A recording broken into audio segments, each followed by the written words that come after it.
My dad was really, really special, and I loved my dad a lot. I'm proud of him, and that even though he isn't here with us, but he died as a true hero. I miss everything about him.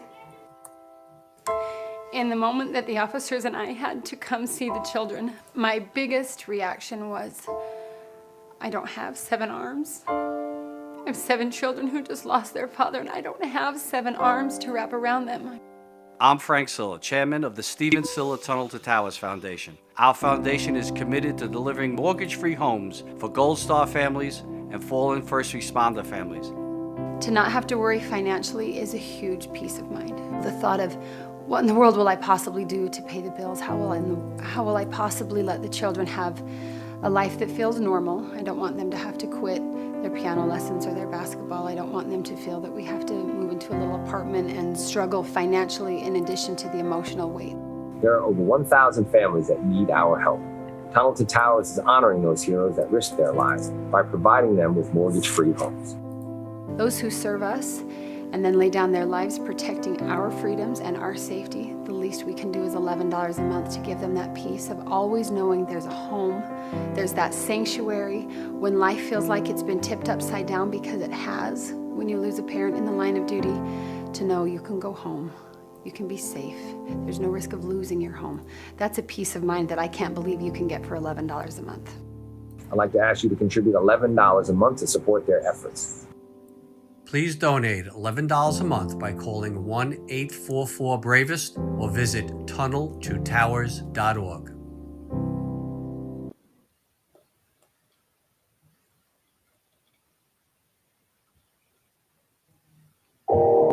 You are listening to KLRN Radio, where liberty and reason still reign. Hi, everyone. This is JJ, the co-founder of Good Pods. If you haven't heard of it yet, Good Pods is like Goodreads or Instagram, but for podcasts. It's new, it's social, it's different, and it's growing really fast. There are more than 2 million podcasts, and we know that it is impossible to figure out what to listen to. On Good Pods, you follow your friends and podcasters to see what they like. That is the #1 way to discover new shows and episodes. You can find Good Pods on the web or download the app. Happy listening.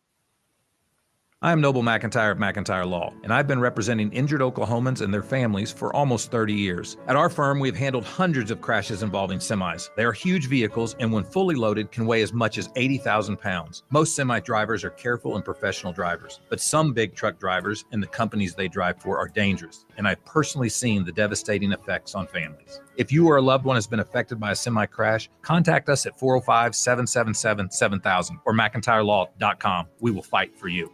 Achieve platinum status in the Fuel Rewards program at Shell and save 10 cents per gallon on every fill. Right now, you're less than 5 miles away from your closest Shell, so make a pit stop this afternoon and fill your tank with Shell V-Power Nitro Plus Premium Gasoline. Click the screen now to learn more about platinum status in the Fuel Rewards program or download the Shell app today. Platinum status is earned with 12 fill-ups over 3 months, 10-gallon minimum per fill-up at participating Shell locations. Terms apply. Visit www.fuelrewards.com/status. It's back to school season for the kiddos, which means it's the perfect time to get your vacay on. Beaches are empty, resorts are quiet, and Cheap Caribbean Vacations has fall vacay deals up to, wait for it, 45% off. Plus, you can score more site-wide savings and take an extra $50 off your booking now through September 5th. Take this as your sign to pencil in a vacay this fall and turn back to school season into back to beach season. Go to cheapcaribbean.com to find your next all-inclusive vacay. Offer ends September 5th. You can achieve platinum status in the Fuel Rewards program at Shell twice as fast by filling up 6 times with Shell V-Power Nitro Plus Premium Gasoline. Right now, you're less than 5 miles away from your closest Shell, so make a pit stop this afternoon and fill your tank with Shell V-Power Nitro Plus Premium Gasoline. Click the screen now to learn more about platinum status in the Fuel Rewards program or download the Shell app today. Platinum status is earned with 12 fill-ups over 3 months, 10-gallon minimum per fill-up at participating Shell locations. Terms apply. Visit www.fuelrewards.com/status. Today, this breakfast isn't just breakfast. It might be the first McDonald's breakfast you're having at McDonald's again. This lunch might be a weekly tradition you hadn't had in weeks. And this dinner might be the first one you bought for not just you in a while. Whatever this order is for you, McDonald's will be here to take it. Get more of the chicken you love with a delicious McChicken sandwich for $1. And for an extra $1, add a refreshing Dr. Pepper. Dining rooms are starting to reopen in certain communities. At participating McDonald's, cannot be combined with any other offer or combo meal. KLRN Radio has advertising rates available. We have rates to fit almost any budget. Contact us at advertising@klrnradio.com.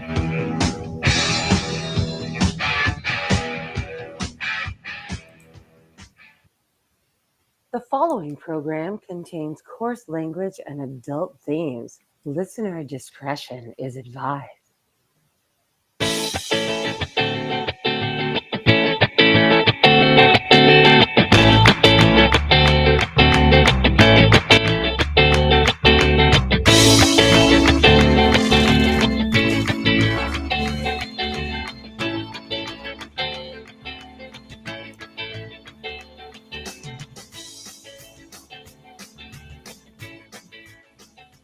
Welcome, everyone, to another episode of He Said, She Said. I am your hostess, Aggie, and with me is my awesome co-host, Rick. How are you doing this evening?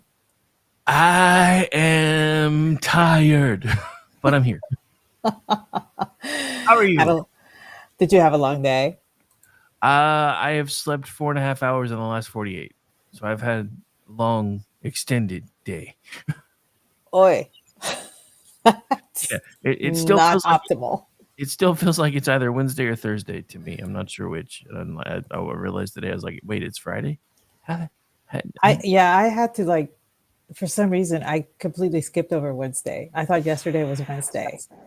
And so I've been a little off, but realized today was Friday. And when you sent me the text, I was like, oh yeah, it is Friday. I don't know what it is about this week, but it has been a little off.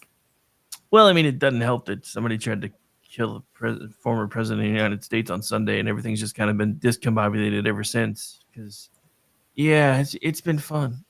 So much fun. I've been working pretty much nonstop since then. And it happened again, Aggie. I tried to take a Sunday off. I was like, you know what? I only have like an hour and a half's worth of work to do, really. So because I can prep a political show usually now in about 30, 45 minutes. If I really try, because I do them all day, every day. So it's like, you know what? That puts me to like having to work 2 hours. So I'm just going to try to chill out Sunday. And I tried to take a nap. And the damn world tried to end again. Maybe that's why I can't sleep now. Just afraid that if I sleep, the world's going to end. You know what it is? I jinxed myself with the movies we talked about last week. That's what it was. I think so. I think that was... I'm like trying not to fall asleep so my brain doesn't explode or something. That's not optimal. No, I honestly don't even really know. I mean, it isn't as bad as it used to be, but I do still have nights where no matter what I try to do, I'm like in insomnia mode, and I think I just stayed up too late, so my brain switched or flipped the switch. You know, they came up with this thing that I thought was bullshit for the longest time called shift work disorder, and apparently it's this thing that's been around now for a while, where if you change your schedule a lot, occasionally your body becomes confused as to what schedule you're on, and in between doing the badge and the gun thing and then working for an airline, I was always on weird schedules, because when I worked for Southwest, we had to bid new schedules every 30 days. So you'd get a schedule for a month, and then it would change another month, then it would change again for another month, and then eventually they went to 90 days, but still it was a mess. But then I went to OU, and there we had set schedules, and it was great. And there were nights when I would just be like, I cannot go to sleep for the life of me. Yeah, that was last night. I don't know what happened. I seem to remember when I worked at the hospital, I was in the cardiopulmonary section, and apparently we were short-staffed. And the week before Christmas, I worked 4 16-hour shifts and 1 8-hour shift. And at the end of that last shift, and it was, 16, 16, 8, 16, and 16. And at the end of that last 16, my boss looked at me and said, have you even gone home? And I said, actually, no, the past 2 days I actually slept in a gurney here in the Echo room. As your parents didn't even know you're alive? I said, I don't know. And my entire schedule was completely off. It was, Christmas Day came and I slept till 11. Everybody had already opened their presents. Mom was cooking. I was still asleep. I just didn't care. I needed to sleep, and she let me alone. So, but yeah, I totally get it. Being an LEO you don't have the set schedules like somebody would for, working at a school or, that kind of thing. So I could totally understand how weirded out your schedule was. Well, I mean, and it's not even that, because even after that, when I was running my own company, by that point, I was working all night and then doing office work either in the office or at home, while I was also playing Mr. Mom when my kids were little. So during that, so I went from high stress job where my schedule was always a mess to running a company where my schedule was always a mess. And I played Mr. Mom, so I was up 20 to 22 hours a day most days. And then I would crash on one of my days off, and then the other was always our errand day, because back then my now ex-wife didn't know how to drive. So I had to take us everywhere to do all the things. And so, it's just always been that way for me. And then, like I said, I don't know what it was. Somehow the switch got flipped last night, because I was positive I was going to be able to go to sleep, because I'd only slept 4 hours the night before, because my schedule kind of got messed up. Because I'm not going to lie, I got jazzed up a little bit getting to go play on the Manorama panel the night before. And then so I couldn't sleep really that night either. I think I slept maybe 3.5 hours, maybe 4. And then, like I almost said yesterday, Wednesday is like my super long day. And it's even worse now that I do 3 hours in the afternoon, because I do now basically 7 hours of live radio on Wednesdays, plus usually try to write at least a couple articles. That didn't happen. I got to make up articles tomorrow. but yeah, I did 7 hours. By the time I'm done today, it'll be 6. Because I did 3 today. You and I usually do at least 90. Cats and I usually do at least 90. And half the time when we start talking, it's like midnight before either one of us realizes it's midnight. And that ain't happening in the night, because otherwise I'll be snoring on the air. But yeah, I'm just like, please let me sleep tonight, please. But then at the same time, I'm like, but the last time I got any decent sleep, they tried to kill him again. Wow. I know. It's almost like the universe is conspiring against you. Well, it's just weird. Part of it, I know that's not the topic for tonight, but part of it is just, this whole indifference that half the country has to this man nearly being killed now twice. They just don't care. I'm like, how can you? I don't think it's that they don't care. I think it's that they actually have been conditioned to think that this would be a solution, a plausible solution, because they have played him to be so evil. Well, that's just it. You got the middle of the road folks that couldn't care less. Then you've got the completely galvanized folks that are like, well, probably would have been better for the country if they hadn't missed. I'm like, are you kidding me?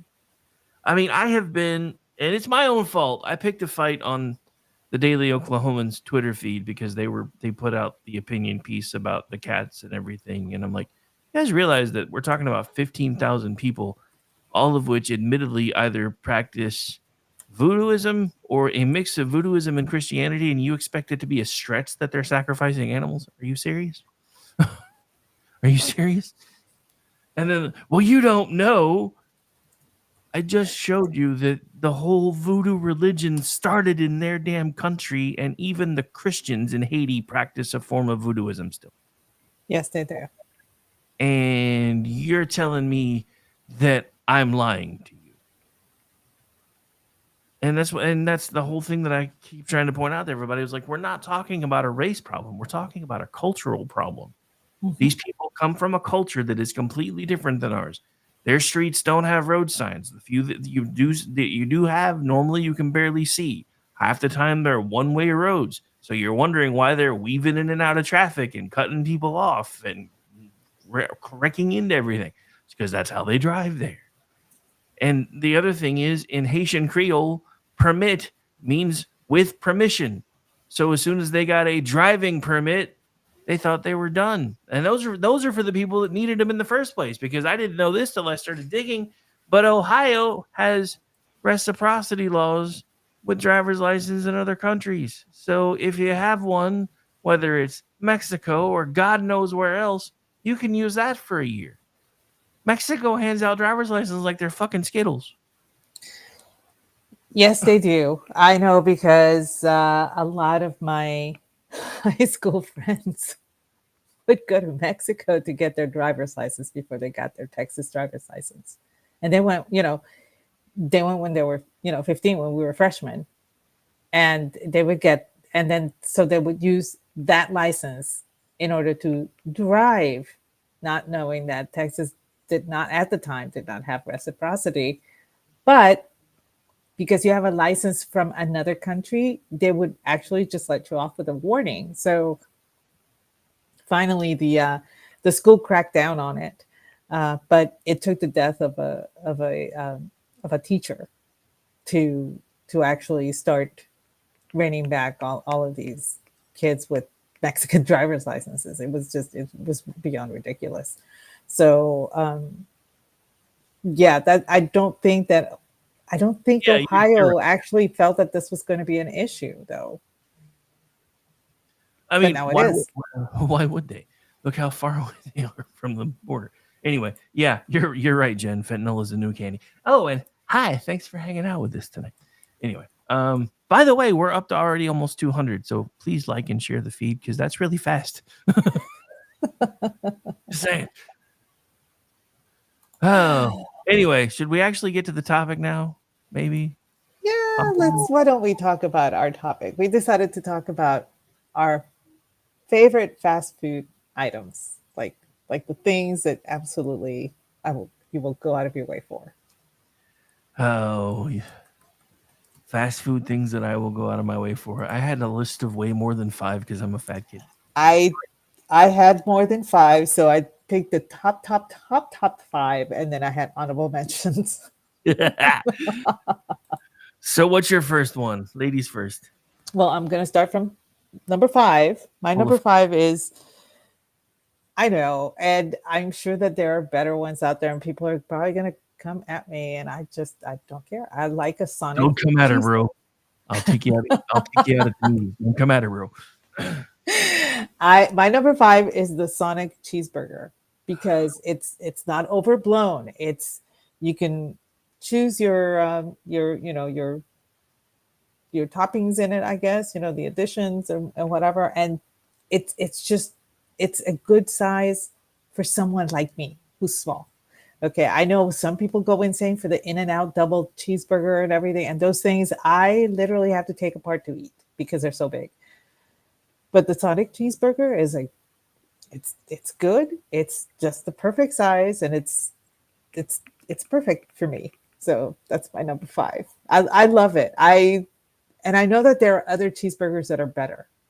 I know because I've had them. But this, when you just being my size, I don't eat as much as most people do. And so I need something that's smaller for me. So that's why I like it. Well, so interestingly enough, my number 5 is also Sonic, but for a different reason. Well, 2. Honorable mention, the number 3 cheeseburger when I was a kid was amazing. It was the cheeseburger with the hickory sauce. I got that. I spent summers with my dad working. He was always working in my grandpa's body shop when I was a kid, and I had to spend summers there because they didn't want to pay for daycare. And then I got too old for daycare, so I had to come hang out in the shop. But we were either in a greasy spoon, which was one of my favorite things to do with my granddad all the time, or my dad would take us to Sonic and we would get cheeseburgers, and mine was always the number 3 hickory burger. But for me, the reason I like Sonic so much is I'm one of those people that I could eat breakfast 24 hours a day, 7 days a week. Oh And my God, same. they have really good breakfast burritos when they're done right. I haven't had one in a while because the last time I had one, I got sick. And I don't know if it's because I was already coming down with something or if it's because I got bad eggs, because I wasn't feeling that great when I ate it to begin with. But I'm kind of afraid to eat them now. but they have like the super breakfast burrito that has like all the like it has like the bacon and the sausage, and it has tater tots, and then normally because they have the other one that doesn't have the bacon in it, that they have onions and peppers. So normally if I get that one, I will add the onions and peppers. But I used to eat those things like 4 or 5 times a week. It's probably one of the reasons why I used to be almost 330 pounds. So I think the Sonic making me sick may be another reason why I've managed to lose some of the weight that I've lost. But yeah, my number 5 is also Sonic, but it's because I absolutely, until I got sick recently, after eating one, I absolutely love their breakfast burritos. But their burgers are pretty awesome too. And it's funny because you either love Sonic or you hate Sonic. There's no in between. Because I'll tell, like, half the time when I'm like, "Hey kids, let's get some Sonic," they're like, "Can we have Wendy's instead? We don't really like Sonic." Like, whatever. I like Sonic. You have endless drink combinations at that place. I mean, all of the added additions that you can put in your soda. Yeah, The ocean water is pretty cool. I mean, as far as drinks go, I think Sonic tops the market. I really do. Yeah, the only thing that's missing at Sonic is being able to make adult beverages. Then it would be completely awesome. Making what? Adult beverages out of those Oh drinks. yeah. Then it would be However, completely. I'll get the frozen limeade, right, without the peel, and I'll drink a little bit. I'll bring the rest home, and then I'll add vodka to it. Yeah, I figured you were probably doing something like that. But that's right. just on very rare occasions. I'll be honest, because that limeade does not make it home. I'm a sucker for that too. So Yeah, so that was see, one of my honorable mentions. when I lived in the city, right, the Sonic was like 2 minutes from my house. So I would always get like the blue ocean water and then go home and throw rum in it.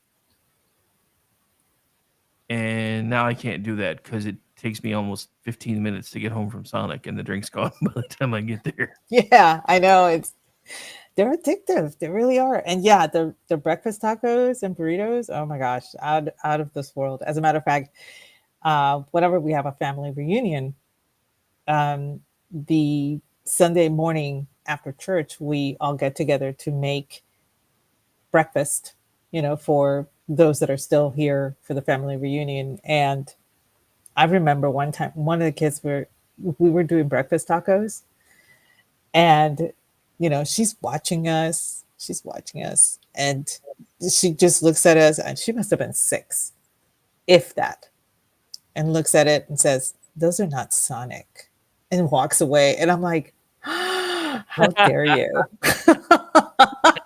That's funny though. It really is. I was not a happy camper. And but then we served and everything, and she ate hers just fine. But I just thought, she came up to me with this damning look in her eyes. "Those are not Sonic," and walks away. Anyway. All righty, let's see. So we're up to number 4. Yep. And again, I should have got the Casey Kasem clips together, and I didn't have time today. I'm going to get that done for these countdown shows one of these days.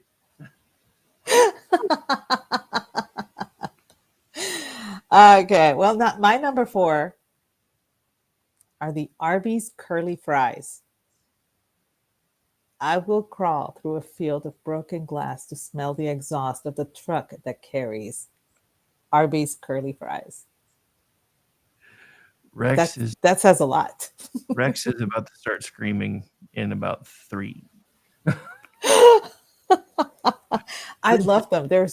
Seriously, there were days that I didn't feel like eating a lot or anything, or if I was out shopping, there happened to be an Arby's in the parking lot of the shopping center, that had the Target and the Hobby Lobby and all that stuff, right? Yeah. And if I were at Hobby Lobby, I was also going to stop at Arby's. Now the question was, did I stop at Arby's before I went to Hobby Lobby? Yes. Why? Because you could put the little thing of fries into the cup holder of the cart as you're going through Hobby Lobby. And I would just go through and look at all of the craft stuff and determine what craft stuff I needed as I was eating my little curly fries. It was perfect. It was my alone time. This was my getaway. This was my downtime from any chores that I had to do, any responsibilities that I may have had in my life. It was my escape. All right. Hang on just a second. This sound effect goes out to Orty. Say goodnight, Gracie. Not that one. Hang on. Not that one. Not that one. This one. This one. There we go.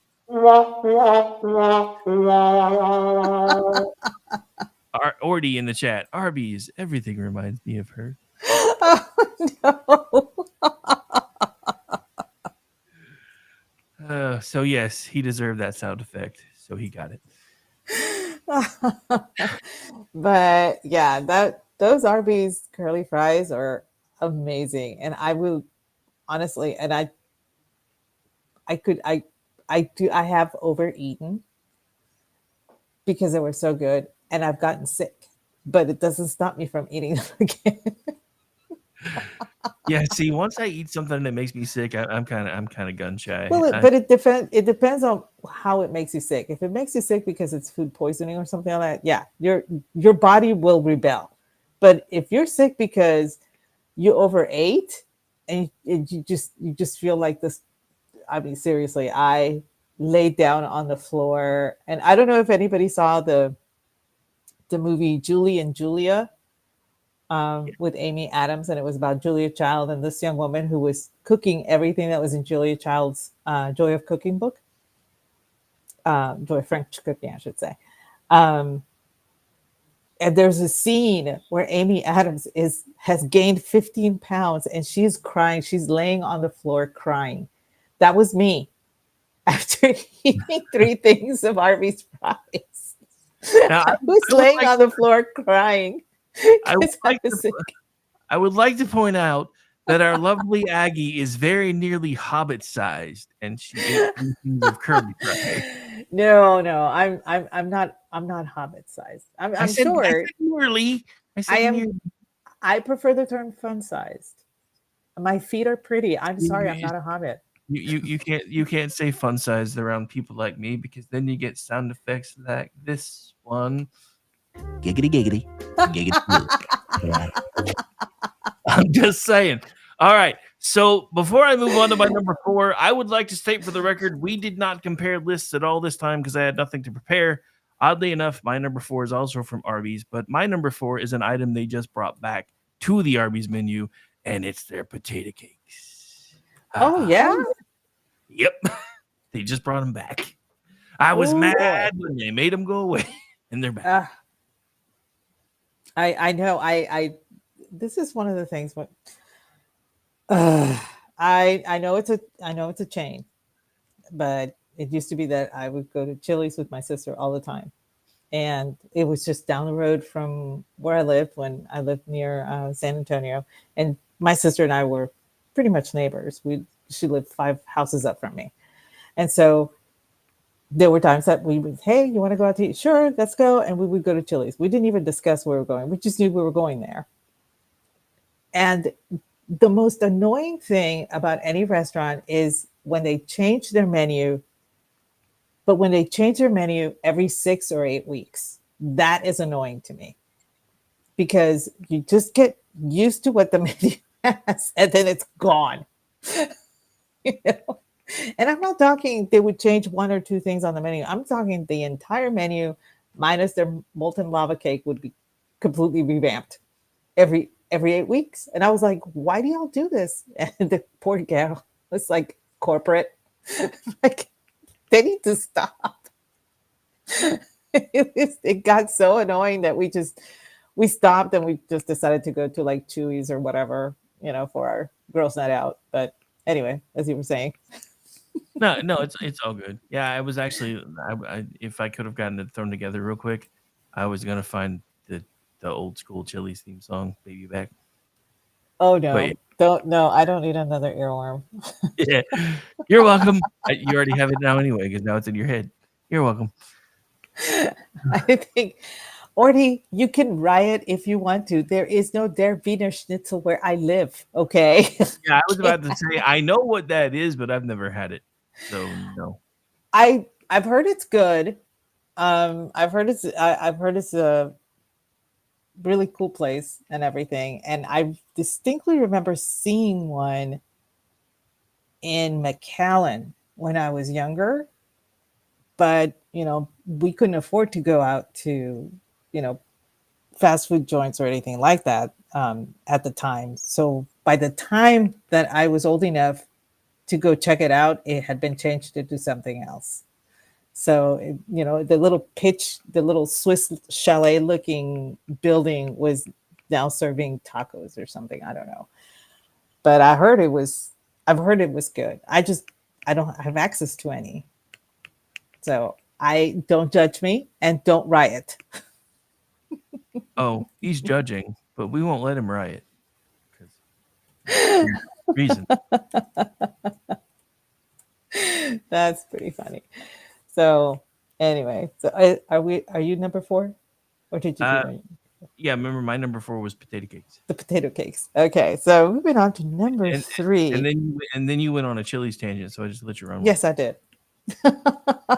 I did tangents a lot. I'm tangential. It happens. The word you're looking for is tangential. No, tangential. I have my own language. That sounds like a tyrannical tangent. I'm not sure that works. Okay, fine. That's fair.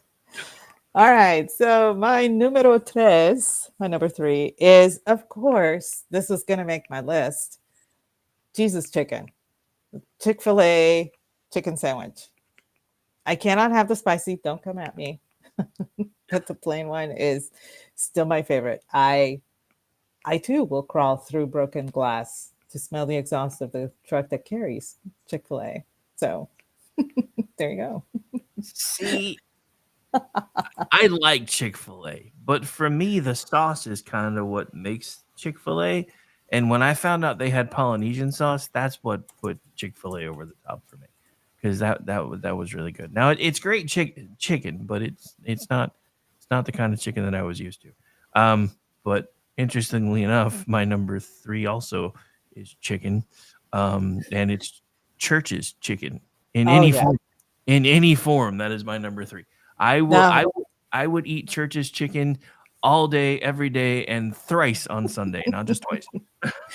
Well, it's funny because I had to pick one or the other. And the thing is, I can get to Chick-fil-A far easier than I can get to a Church's. For some weird reason, they started shutting them all down around here. So, but for me, Chick-fil-A, I remember my earliest memory of Chick-fil-A. My dad, it was Saturday, and Mom had to do some studying. She was getting her master's in social work. And my dad decided to take all 4 girls to the mall. Dad is a hero for doing that, because at the time, I was 14. Then the next one was 13. Then the one after that was 9. And the one after that was 7. So here he is toting with all of these girls all over the mall and everything. And then we're all hungry. So he decides, do y'all want Chick-fil-A? And we were like, well, is there no McDonald's? Because we had heard all about McDonald's. Now, at the time, we still hadn't had much fast food, but I had heard that there's a McDonald's in McAllen. Okay, so he says, no, but the Chick-fil-A is over there and they have chicken. Well, we all like chicken. So we all sat down and Dad ordered just the chicken sandwiches for all of us and drinks, it was Cokes and the waffle fries. And it was such a good memory for me being there with my dad and all my sisters. And I know this is going to sound really bad, and not being told by my mom, get your elbows off the table, use your napkin. Were you raised in a barn? those kind of things. My mom was a stickler for, you know, and she was right. I'm not saying she would have been wrong, but it was kind of cool not to have that hanging over me, you know, and dad was there cracking jokes, and you know, he was talking about how great this thing is and everything. And to this day, all 5 of us are hooked on this stuff because of that memory. Now, my brother came along a lot later, and his memory is attached to me because I took him the first time to Chick-fil-A. It was me that took him. And so we have that bond, but we're all hoes for Chick-fil-A and churches if we can find it. But yeah, so that's why for me it's not only a good chicken sandwich, it's a fabulous memory. All right, so I think it's time for another one of my. Actually, I have a bunch of honorable mentions too, but my first honorable mention, really, that I want to get into, and I don't remember the name of the place because it was the one that was in the mall near me before Aunt Annie's bought them all. But the pretzel shop that was in the mall when I was a kid, Oh yeah, so good, so good. oh no, that pretzel shop was awesome. And then Aunt Annie's bought them all, and they all started going to never mind. But yeah, so that was one of my childhood favorites because I mean, you know, we were always, you know, we were lucky to have any money to eat out when I was a kid. So the treat for us was being able to go to the mall and get a pretzel, or occasionally we would do like not Taco Tico was where my mom used to go all the time and get, because they used to have like really cheap bean burritos, and we used to eat those a lot. So. But yeah, so those are some of my honorable mentions. Although now I've graduated to actual, you know, fast food, Mexican food, not just bean burritos. But anyway. Well, I might, let's see, if I'm going to throw an honorable mention out there, I have to say Arby's roast beef sandwich.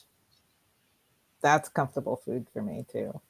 So that was one of my honorable mentions. It's a comfort food, but like I said, it's even just a regular roast beef sandwich is too big for me. So I used to like cut it in half and have half for lunch and then half for dinner. Yeah, we used to get them, but only when they were on sale. You know, back in the day, we used to be able to get them for like 5 for $5. Now it's like 4 for $10, which is bullshit. But whatever. Yeah, yeah. I remember when they were 5 for $5. Gosh, I'm old. I'm so old.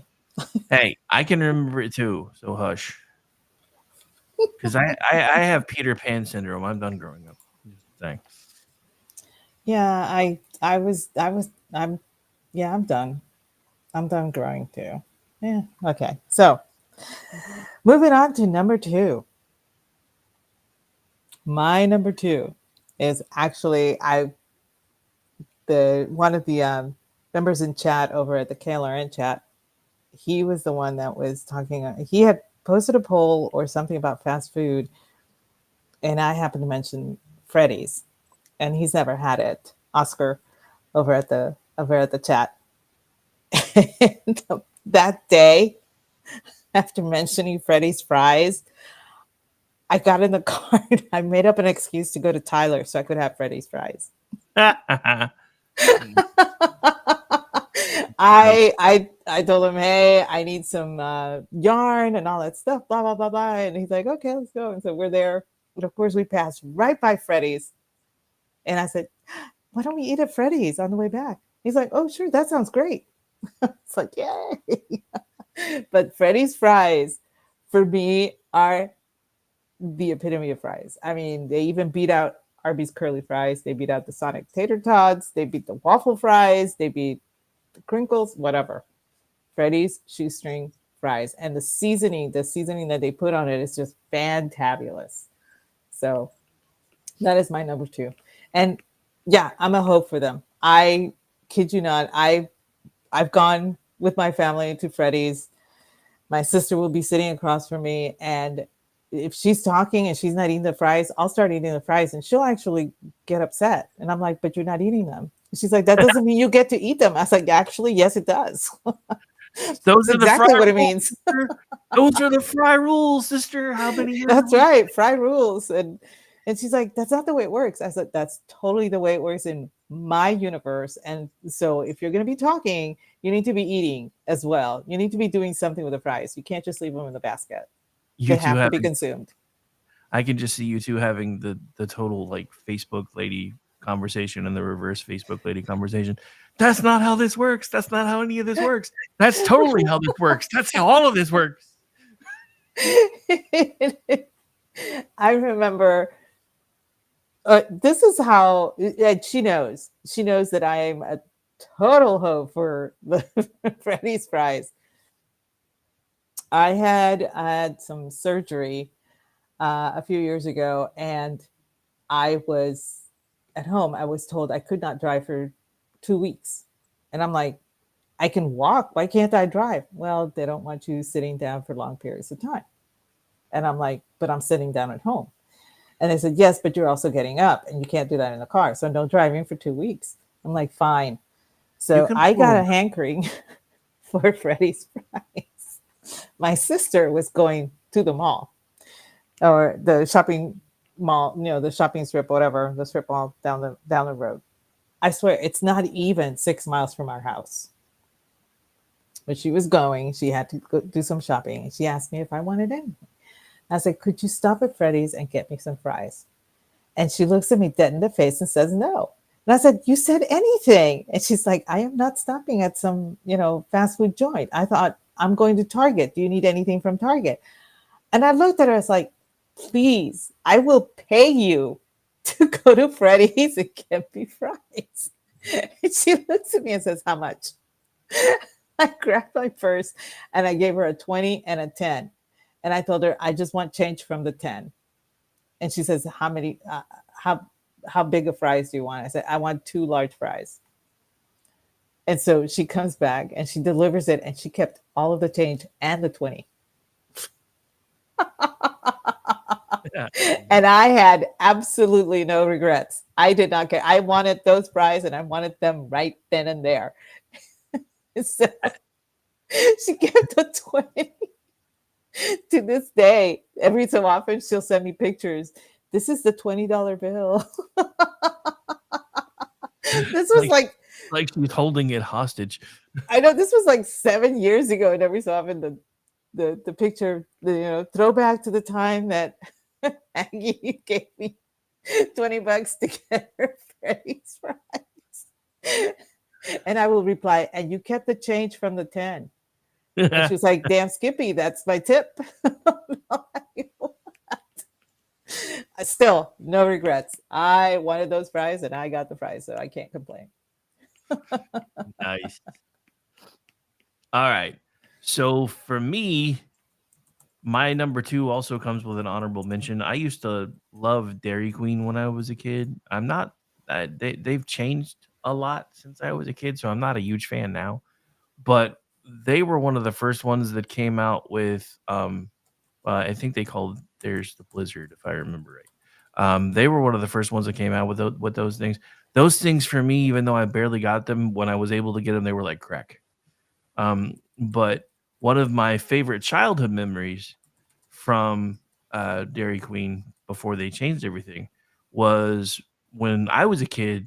McDonald's, you couldn't change anything on their menu. You just ordered it and it was how it came. I did not like their regular egg McMuffin when I was a kid, and because I preferred sausage. They didn't have a sausage McMuffin when I was a kid. Dairy Queen, and this is my honorable mention, had what they used to call an Eggwich, and my dad used to take me there so I could get. It was kind of the same kind of bread as a sausage muffin, as a muffin, but it was a little bit longer. And they would let you take the egg off because when I was a kid, I didn't much care for eggs either. So I would just get that with sausage and cheese, and I would just sit there, and I was literally, I'm just going to turn the camera on for a second. I was busting out this kind of fat kid happy dance before anybody knew what this kind of fat kid happy dance was while I was eating the Dairy Queen Eggwich. Because, yeah, it was good. Because it had sausage, and I'm a sausage kid. I'm not a big fan of Canadian bacon, especially on a breakfast sandwich, and that's basically what the Egg McMuffin was. Now, my palate has changed, so I don't necessarily mind it now because I do like the taste of the eggs more than I used to, and on the Egg McMuffin, it's kind of more of a balanced taste, so you get a little bit of everything. So I don't mind it now, but I hated it when I was a kid. But it used to drive my dad nuts because he liked to eat really sloppy, loose yolked fried eggs, and I would like start gagging as soon as he popped them open, and it used to drive him nuts. But anyway, Yeah, it's funny because Dairy Queen has awesome memories too. I don't know if anybody, well, probably not a lot of people, but there was a show here in Texas called the Texas Country Reporter, and they sponsored it. Dairy Queen sponsored it, and so there was always this commercial for the peanut butter parfait. Yep. And I remember that commercial since I was like maybe 12. And throughout my high school years into college, they would still play that same commercial, even though the gentleman was getting older and older and older. They would play that commercial, right? And finally, I just decided, I'm not one that likes a lot of peanuts or in my desserts. I just never got into that. But then I just decided, you know what? I'm just going to try it. I have heard about this for a very long time. I think this was my sophomore year in college. And so I saved up my quarters, my nickels, my dimes, whatever, and walked the 1.5 miles to Dairy Queen. I didn't have a car. So I walked down to Dairy Queen to have this peanut butter parfait. And it was amazing. But it's the only thing I will actually eat peanuts in when it comes to ice cream. Now it's weird because I love the pecan and ice cream and the praline and all that stuff. That's fine. But peanuts only in that. And of course, can't get any more. So it's like, oh well. But it was a good combination. I don't know what it was about that combination, but it worked for me. It was so good. And it was I think I would save up my whatever change I would come across, because I was on a very, very tight budget in college. But I would make damn sure that I would actually have enough for one at least once a week. It was my vice. That was my vice in college.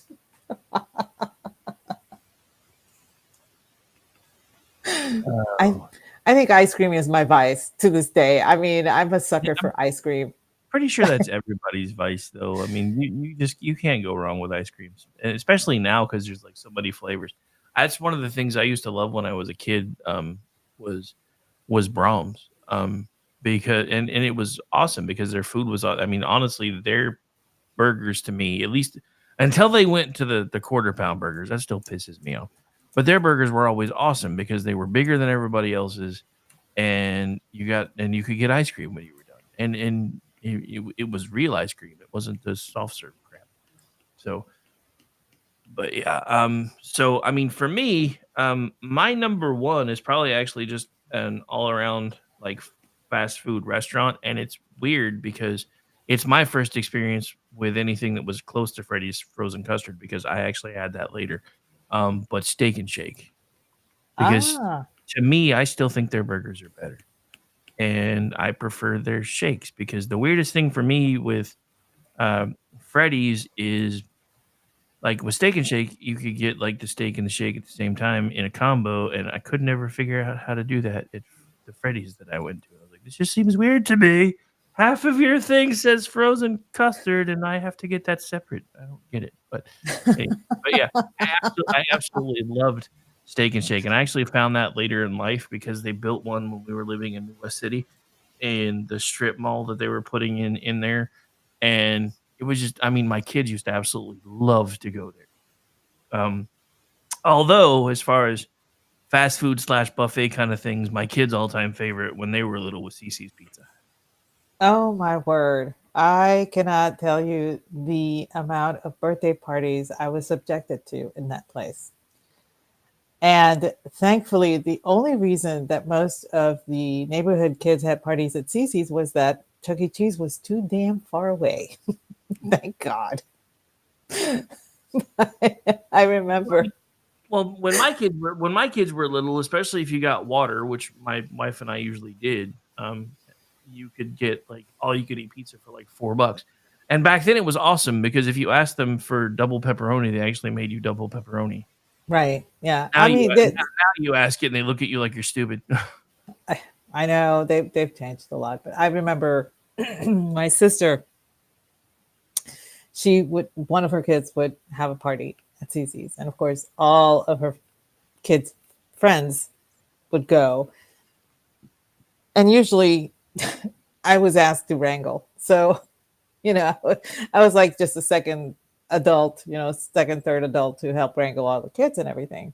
And I remember one of the boys wanted some pizza, and we went, and he just wanted plain cheese. Okay. There was no plain cheese, so we told him that we were waiting for the plain cheese. And he's there. He's very patient, and he's telling me all about how he likes the plain cheese pizza and what he likes most about the plain cheese pizza and how he eats his plain cheese pizza. And, I'm just listening to this little boy. I mean, he must have been like 7. They finally bring out the cheese pizza and everything. And he looks at it, it's like, it doesn't look right. I'm like, what? And apparently for him, the cheese has to be like burned on the edges, all the way around. It has to completely burn through. Yeah. And he was saying, it's not brown here. It's not brown here. So the guy was like, okay, let me take it back and let me brown it some more.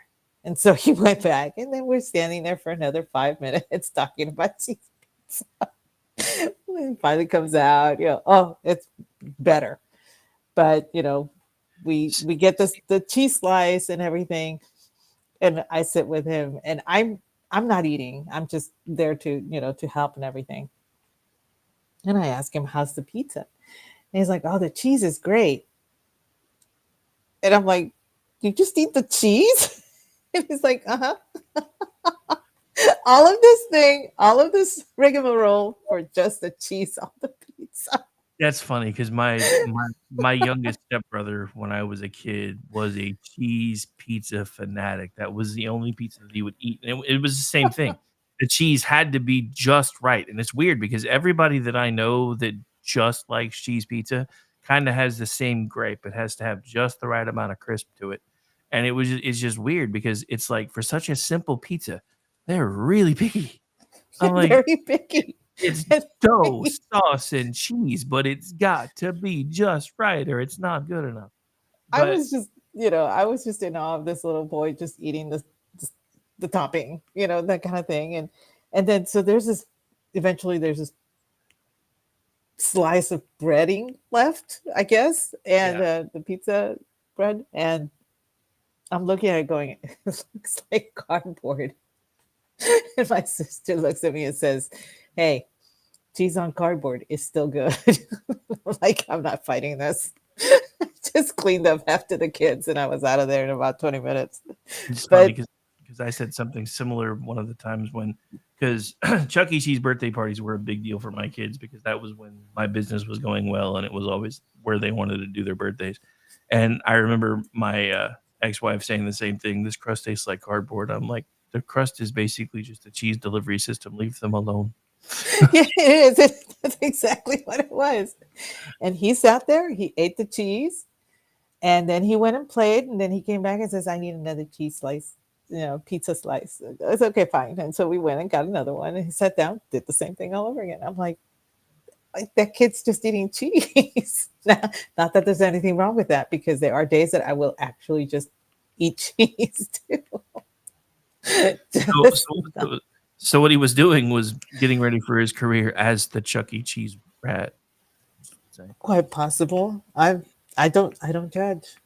I mean, he was adamant about the way the cheese had to be, and he explained how much he loved this cheese pizza thing, but I just cracked up when he was not eating the actual pizza, just the cheese. But yeah, for the record, Showbiz Pizza when I was a kid was much, much better. Chuck E. Cheese just had better marketing, and it sucks because Showbiz was awesome. Chuck E. Cheese sucks even still. I don't even, my grandkids want to do their birthday parties there all the time. I'm like, do we have to go do that again? Do we really? Because now it's not even anywhere. It's not anywhere near as fun as it used to be. They've taken all the things that, were both fun and terrifying to kids at the same time out. Because those animatronic Muppet things, it was either one of two things. You either absolutely loved those things or you were terrified of them, and you had a mix evenly at every party, and it was fun to watch. Well, my first experience with Chuck E. Cheese was actually in high school. I was dating one of the football players, and it was the place to take your date because it had an arcade. And so he loved to play arcade games. I didn't play arcade games, but I would go, we would have pizza, and everything. And most of the time at that time of night, it was usually teenagers, not a lot of little kids past 8:00. So there was the skeet ball and, all sorts of little claw things and whatever. And that was my first experience. So imagine my shock when I'm there early enough that we're sitting and we're having pizza on one of our date nights, so-called, because we were there with the entire other football players and their dates. And the curtain opens and these animatronic things come out to play. And I'm like, what the hell is that?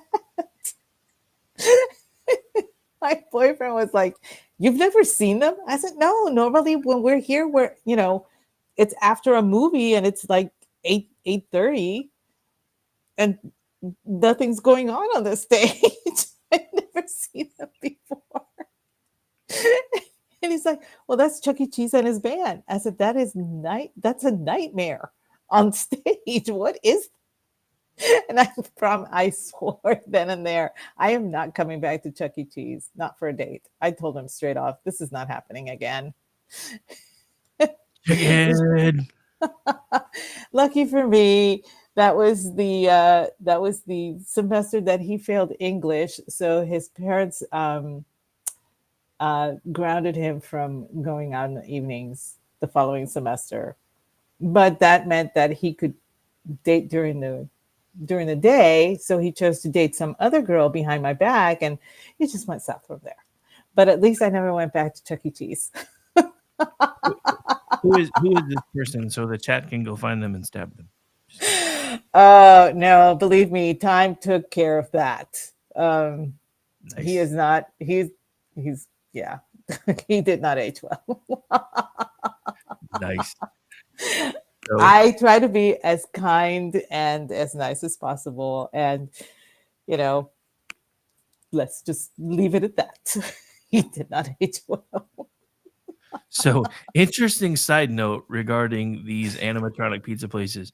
My dad used Showbiz Pizza as a kid as a weapon of war shortly after my parents' divorce. He paid for me to have a birthday party there and bought me a Daisy pump action BB gun, even though my mom said no. Oh, really? Yes. So she was not happy at all. But yeah, because she's like, yeah, I'm not paying for that. That's too expensive. My dad's like, I'll pay for it. And then everybody starts bringing out the birthday presents. And my dad brings out this long wrapped box. And you could just see the steam start coming off my mom's head. It was like a cartoon. And I knew what it was. And I opened it. And I was so happy. And all my kids were like, oh, it's so cool. You finally got one. Because I'd already been shooting all my friends. And I was like, come on, everybody else has one, Mom. It was literally nearly the line from freaking A Christmas Story. You'll shoot yourself with the damn thing. The only thing different was he's just like, you'll put your eye out with that thing. It's basically everything I heard over and over and over again. And then my dad bought it in. Oddly enough, Karma still got me in my ass because I never put my eye out with it. But my cousin used to take it away from me and give me 30 seconds to start running and then start shooting at me as I was running down the street. Oh, my word. No. Really? Holy Yes. crap. I must say, growing up, getting a Daisy BB gun was out of the question. They just, I mean, Puerto Rico has very, very strict gun laws, and if you're a kid, you don't get one. As a kid, that's not happening. Even if it's a BB gun, that's not happening. So that was not a thing I was even familiar with when I lived there. I didn't even know that was a thing until I was 14 and watched the movie and fell in love with the concept of having a BB gun. But they don't have restrictive knife laws in Puerto Rico. So my mom gave me my first machete when I was 5. Oh. But, with a machete come great responsibilities. You have to learn to hone it. I mean, she actually taught me all of this stuff. And a lot of people make fun of me because I wield a machete and, I have a few around the house and everything. But I'm like, and everyone's like, man, your dad taught you how to do that. I said, no, my mother did. My father didn't deal with machetes. He dealt with some knives, but not machetes. For him, machetes were my mother's, that's her thing. So it was my mom who gave me my first machete. She actually gave each of us our own, but I was the only one that actually enjoyed using it. So my sisters all gave up on it. I really should get a Daisy BB gun, shouldn't I? Yeah, just for fun. Just for fun. So another one of my honorable mentions. I don't know if it was ever considered a chain place or not, but there was a place when I was a kid that was a pizza place that was kind of decked out like Yosemite Sam, and it was called Shotgun Sam's Pizza. We used to love to eat there, but it was like it was the only thing that I could do when I was staying the night with my friend who lived 2 houses down. But his parents were like the rich people on the block. They had like the only 2-story house on the entire block, and so anytime I stayed the night with them, they were always like getting like KFC, which back then was like gold. And then, or they would take us out to Shotgun Sam's Pizza. And I remember the only pizza place that I ever thought was better, and I think it was just because I was a kid and my taste buds weren't working well yet, was Godfather's Pizza. I miss Godfather. And my dad hated Godfather's Pizza, which I think is another reason why I kind of liked it, because he complained anytime we wanted to get it, because to my dad, there was just way too much sauce on that pizza. He's like, that's too much pizza sauce. That's the best part. Is it Chicago style? Too much pizza sauce. well, that's the whole thing. That's the whole thing with Godfather. It was based on Chicago style pizza, so there was lots of sauce, thick crust, and it was really good because back then they did the crust right, so it had just the right amount of chew and just the right amount of crisp with a lot of sauce, and it was just. And my favorite back then was the Supreme, and it was yummy. And my dad hated it almost every time we ate there. So he'd wind up getting, can you do half of it with a little less sauce? And then he'd be mad because they'd always screw it up anyway. That's what I told my dad, Kevin. He still doesn't believe me. Kevin's like, there's no such thing as too much pizza sauce. I was like, yeah, that's pretty much what I told my dad. Well, I lean more towards your dad. Pizza sauce should be like a compliment, not the main ingredient. You would, Machete Girl. But I can understand. I've had Chicago style pizza. I've had New York style pizza. I've had Italian pizza. And I've actually had German pizza, and I do not recommend. But the other 3 are fine. I will admit, like actual Italian style pizza made at a legit Italian style restaurant is freaking awesome. Like we found a place. It was when my now ex-wife and I first started taking trips. We found a place in Tulsa that was a brick fire, like Italian eatery, and they made the most amazing pizzas. It was so good. I'm like, I imagine this is what Italy would taste like. And that was when we were like, well, maybe we'll find out someday. And yeah, maybe she'll find out with the new guy because it ain't going to be with me. But yeah. But yeah, Did I we mean, do? Sorry, did we? did we do our number ones? I don't think I I did. no, I don't think we did yet. Okay, go ahead. But no, you're first. Remember? No. But you were saying. But no, I was pretty much done with that. I was just talking about brick fire oven pizzas and how good they are. Yummy. I'm making myself hungry, so I should probably stop. Because I just ate. I shouldn't be hungry again already. Well, as you guys probably know by now, Aggie has a hell of a sweet tooth. I'm number one. Are you sure? Listen, I've been known to actually grab a spoon and put it in the sugar bowl and just eat that. See, that's how I know you're still not doing it right. The trick is you lick your finger and then you stick that in the sugar bowl. No. You cannot get the other sugar crystals wet. Otherwise, they clump together. I'm a baker. But Have no, respect for the sugar. You don't understand. If you start with the finger, then you move on to the spoon to get rid of the crystals, you get more sugar. Listen. Okay, fine, whatever. Anyway, my number one that I'm in absolute hope for. And I have gone out of my way. Where I live now, there are only 3 fast food places in town. And the Dairy Queen there, actually, it's aspiring to be Chick-fil-A because it's closed on Sundays. So it closes early on Wednesdays. So my choices are very limited. I actually have to run about between 40 and 50 miles in order to get any fast food. Actually, most of the ones that I'm talking about here, I actually have to go that far. The only one is Dairy Queen and Sonic are the only ones that I don't have to. But my number one, and I have done this. I've done this like late at night, gone into Tyler to get this. It's the Wendy's Frosty. I cannot tell you how much I adore that thing. And it was tough for me because I had to choose between the Blizzard and the Frosty. And the Frosty just barely edged out the Blizzard. Just barely. But that's like, how far would I go for Wendy's Frosty? Obviously 45 miles at 9:00 at night to get a Frosty. Thank God they were open 24 hours. Nice. I know.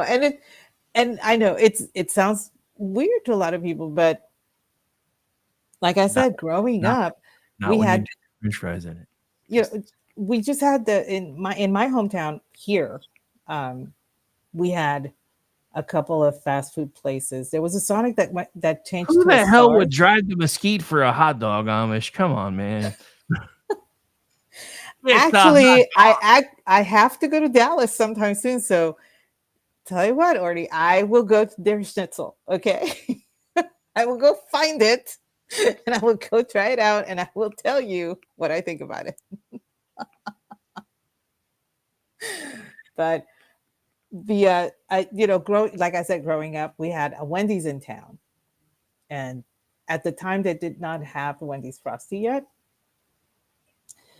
But I remember when they did, they had a promotion, and you could get one for like 50 cents, And so, hey, you're a kid in high school, you have very limited means. 50 cents you could possibly scrape up. And I used to babysit all the time just so that I could have enough money to spend on, incidentals like a brand new sweater or, going to the movies with my girlfriends or, whatever. So when that happened, my sister had the learner's permit. I didn't. So she decided to drive to Wendy's. And so we went and she took my dad's car. My dad had a stick shift. She didn't know how to drive stick shift. So we were driving in first gear the whole way to Wendy's. And she's like having a panic attack. And I'm like, why don't we just go back? And she's like, no, we have to go to Wendy's. This is the same sister that I paid the $20 for the French fries. Okay. This is the same girl. But we went and we walk in there and we had our Frosties, and I fell in love right then and there. There was just something about the chocolate that was just amazing to me. And it's I can't find that taste in anything else. I love the Freddy's chocolate custard. It has that nice bitter taste to the chocolate. It's not overly sweet. It's great. So when I feel that, then I get that. But that Wendy's Frosty, no. If I'm having an emotional breakdown, I will go to Wendy's for a Frosty. If I'm having the best day of my life, I'm going to Wendy's for a Frosty. If I have issues with one of my pets, I will go to Wendy's for that Frosty. I used to go to Wendy's Frosty to get a Wendy's Frosty when I lived near San Antonio. I want to say about 4 times a week just for the Frosty because I needed it in my life. Nice. I know. I'm so weird. All right, so my number ones are a little weird because my number one actually has an honorable mention, and it's only because you can't really get it this way anymore, at least as far as I know. And it too is Wendy's, but it's from back in the day. I used to love to get what they call the Dave's Classic now, double no tomato with the chili sauce. Ooh, okay. That was amazing. So that's my honorable mention for number one. My actual number one, and it's a split at this point, because my all-time favorite chicken nugget, and it's gonna sound weird, but it's because of the tempura breading, is McDonald's. But Wendy's has finally ousted them, in my opinion, but it's only because they're doing something new. They now have nuggets dipped in sauce. And they have a garlic parmesan sauce that they like toss the nuggets in. And oh my God. So what, and it's funny because my son and I, my daughter and my granddaughter went to my aunt's. So my son and I decided we were going to do something for dinner. And so I just went and got Wendy's. So since it was just us, I came up with this idea. We got the Baconator because he likes his with the pretzel bun. I prefer the regular. So I got Baconators, one for me, one for him, one with the pretzel bun. Then I got the Baconator fries, and then I saw the sauce nuggets. So I was like, you know what? Screw it. Give me a 10 count of the garlic parmesan nuggets. Give me 2 of those. So I'm going home, right? And I found the most amazing thing by accident. Because one, those nuggets were really, really good, but there was lots of sauce left over. So I took that sauce and poured it over the Baconator fries. And I swear to God, I almost needed a cigarette afterwards.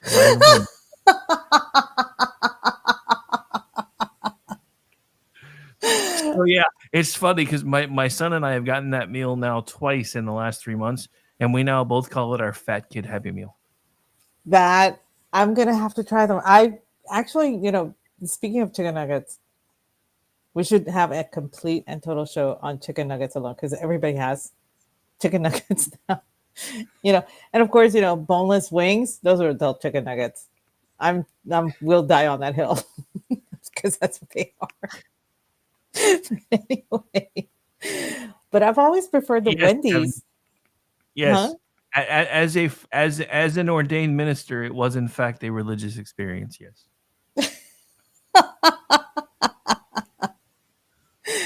But I've always preferred the Wendy's nuggets to the McDonald's ones. For some reason they're crispier, and they're not fabricated. I don't know how to explain it. See, I always kind of dug the tempura batter for the McDonald's ones. So I mean, I liked the Wendy's nuggets, but for me, McDonald's were always still better. But the good thing about the Wendy's, because they are crispier, when you sauce them up, they still have the crisp a little bit. It's kind of this nice middle ground now because they're a little softer like the McDonald's nuggets, but they still have a little bit of the crisp, and then they have the extra flavor. And like I said, my favorite so far that I've tried is the garlic parmesan because it goes really, really well on Baconator fries if you have any sauce left. All right, noted. Noted. I have to actually go into Tyler tomorrow. I'm gonna have all of the fast food. I'm gonna get a text from you, aren't I, tomorrow? You're gonna be like, Yes, I'll be sending you texts and pictures. Look what I'm eating. All the food that I'm eating. Yay. and then you're gonna get home and send me a text. I'm currently laying in my living Laying room on the floor crying. because I ate all the things, all of them. Oh man, no. I know. It's bad. But but like I said, because I live so remote, I mean, there's no, I mean, we have restaurants in town. Yes, that's true. But they're actual restaurants. It's not fast food. I think we have a Sonic, we have Dairy Queen. There's a McDonald's. I think I've been there once. And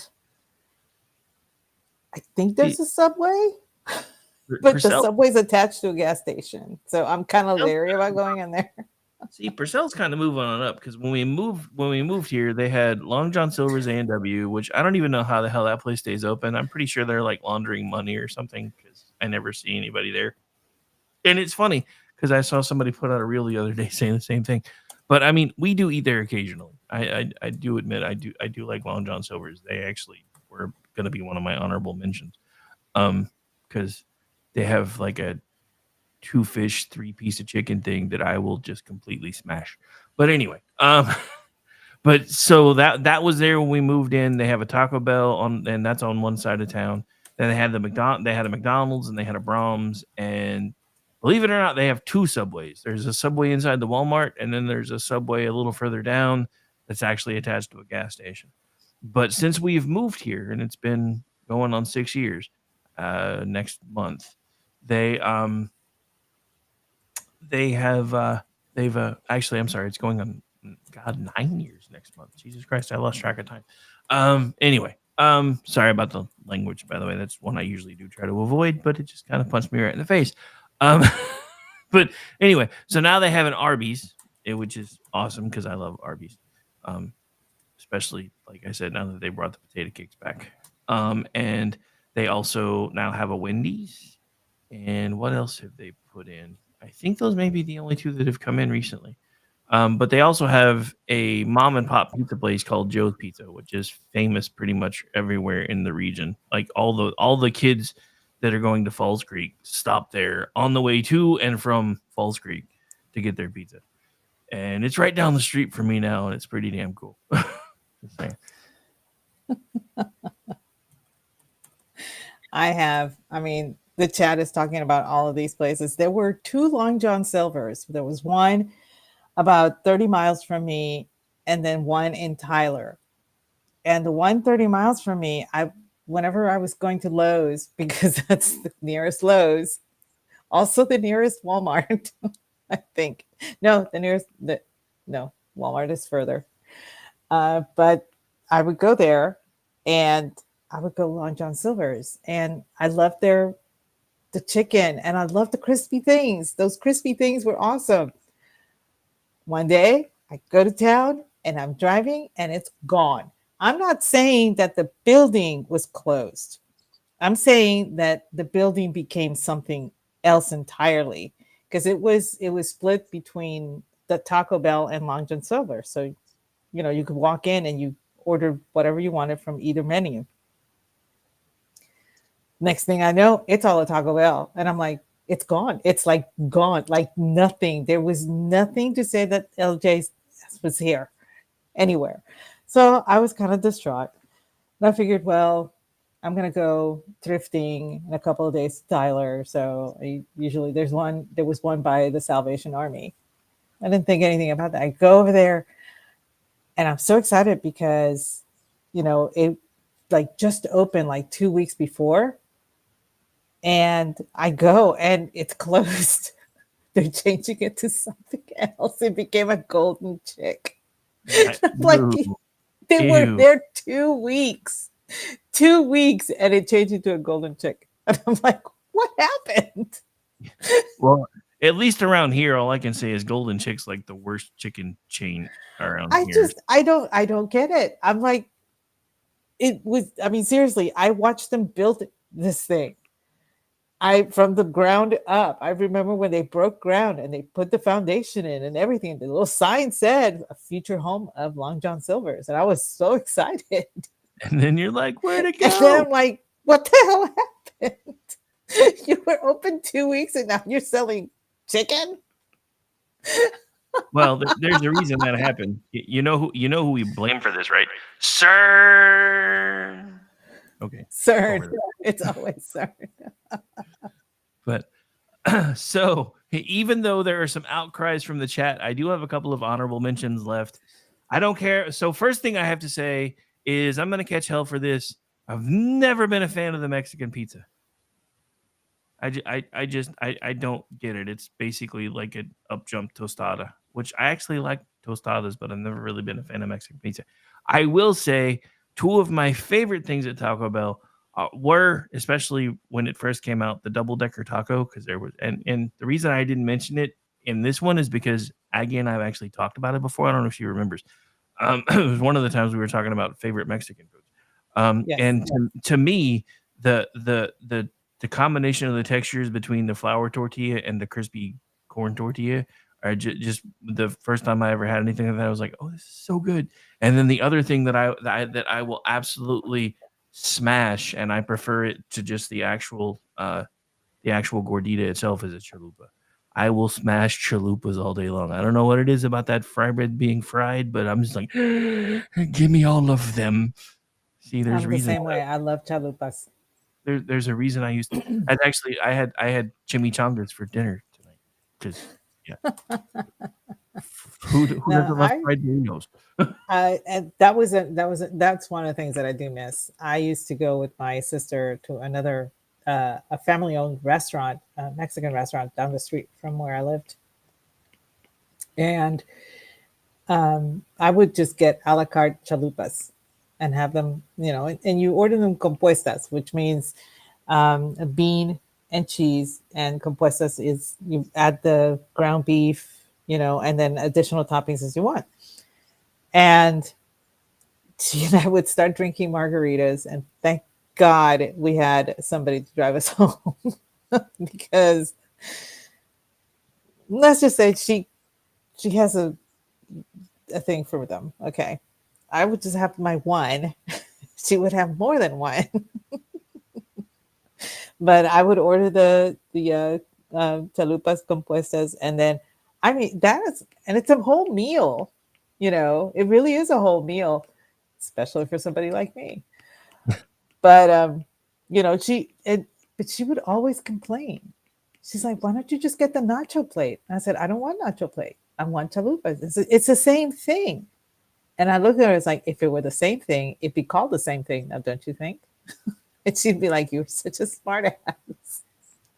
But it was cheaper to get the two chalupas than it was to get the nacho plate. And so, that's why I got them. She never caught on. Let's just say she never caught on. But no, I love chalupas. You can lead a horse to water and all that. Now, my favorite experience with chalupas, I was in Reynosa. I must have been about 16.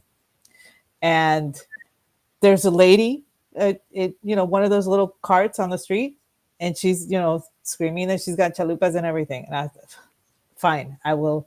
And okay, yeah, when you're in Mexico, you don't drink the water and you try not to eat the street food. But I grew up on it. So for me, I already was immunized. I was completely immunized. So it didn't matter.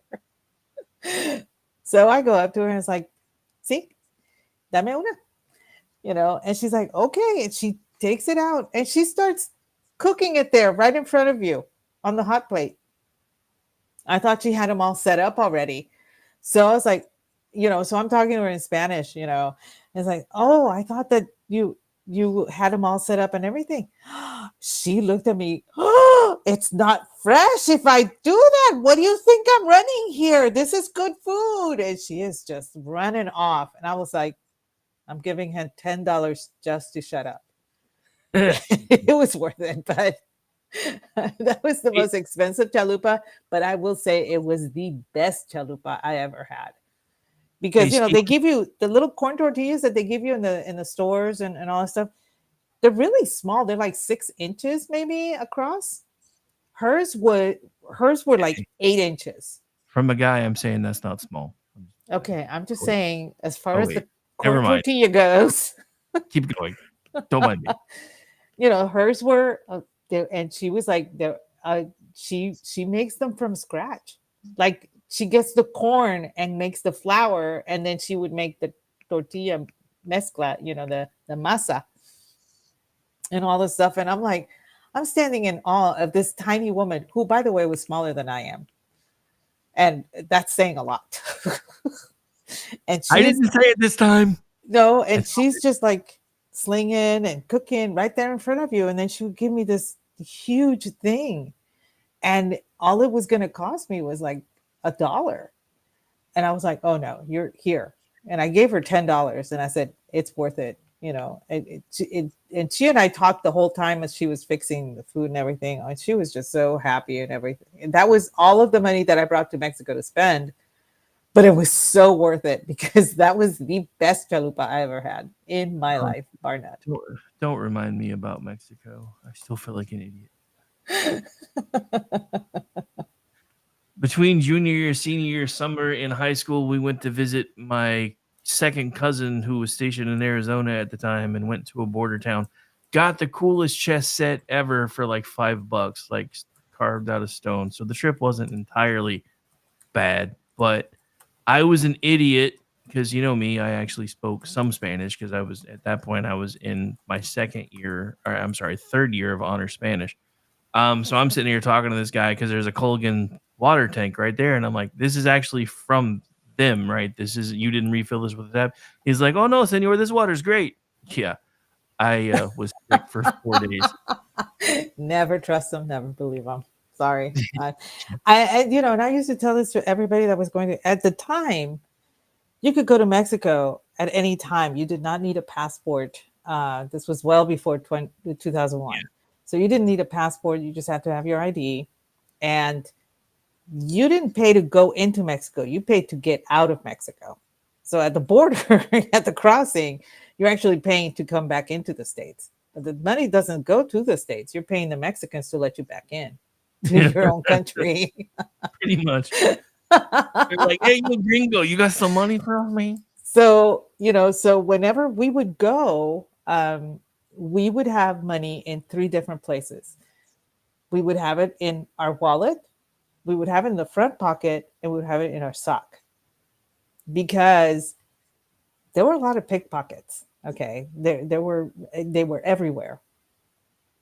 And so the sock was the money to come back across. You needed that money was untouchable, and you had to make sure that you kept that money at all costs because that's the only way you were going to get back in. And it wasn't a large amount of money. It depended on the day. One day it would be 85 cents if it was the weekdays, but on the weekends it was $1.50 or, somewhere about that. But you had to make sure that you kept that money in, safe.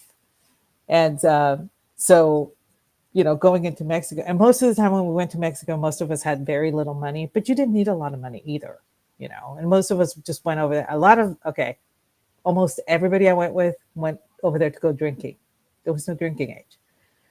So, but if you went during the day, most everybody over there wanted to eat. So I miss that Mexico, but that Mexico is long gone.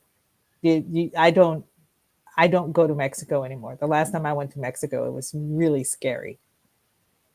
And that was just 6 years ago.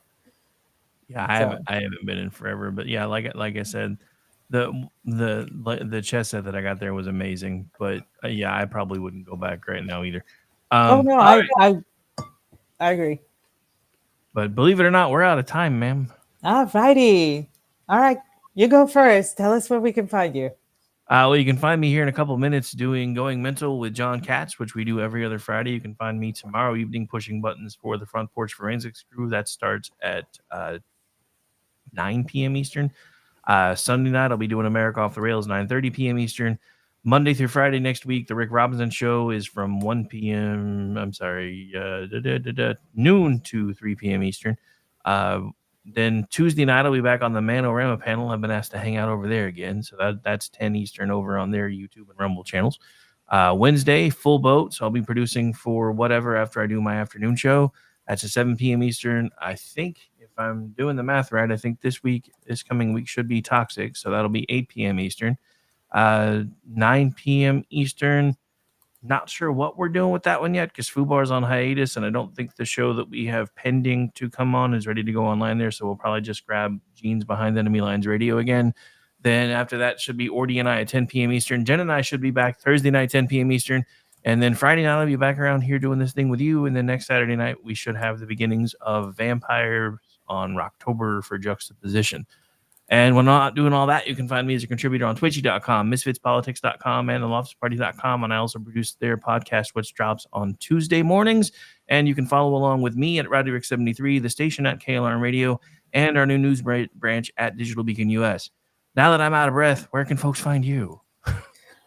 Well, you can find me at Aggie Beacon and at Aggie the Barkeep. Those are over on X. You can find me Tuesday nights, 8:30 p.m. Eastern, doing the Cocktail Lounge with the ever suave Brad Slager. Friday nights, 8:30 p.m. Eastern, during He Said, She Said with the awesome You. Last Wednesday of every month, the guys get together for Toxic Masculinity at 8 p.m. Eastern, where we host the Babe of the Month and I bring the drink of the evening. And last but not least, Jeff and I now have a book podcast called Spirited Books. And that show is on first Monday, 8:30 p.m. Eastern. And that's where pretty much we review books that are kind of like outside of our comfort zone. And my next book, I don't even know what it is. It's still wrapped up. I bought it sight unseen, so I don't know. We'll see how that plays out. But that's coming up the first Monday of October. So thanks so much for joining us, everyone. And we hope you have a great evening. For those of you so inclined, hang out for just a couple minutes. John and I will be right back once I get things reset and up and running, and then I'm going to bed. But got at least another 90 for you. Knowing John and me, maybe longer. Who knows? I don't know. We'll find out. Bye, everybody.